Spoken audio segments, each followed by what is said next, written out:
Stop for a second. Why is it named Walrus? Like, what's the deal with That's that? it. Listen, I'm glad you asked. It's a bad story. It's a short story. So I came on about 2 years after Walrus was already going, and then it had been named Walrus, and the guy, the initial investor early on in Walrus had some other companies, like one was called Mammoth Electronics, and so there's a long Oklahoma music instruments history there. That all really started with Keeley, which is funny.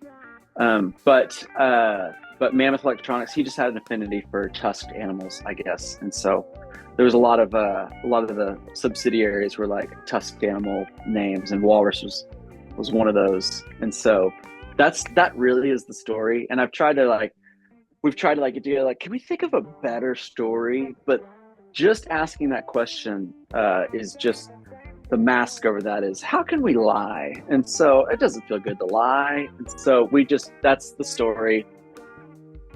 That's my story. I'm sticking to it. Yeah, that is the end of the story. So it's not bad. But what about the logo design? Is that like something you guys came up with after you took over the company, or is that already? So no, a friend of mine, his name's Chris Castro, and he's a graphic designer here in Oklahoma City, and he's actually done a lot. Coincidentally, excuse me, need to watch more Seinfeld. There you go. Or Frasier. But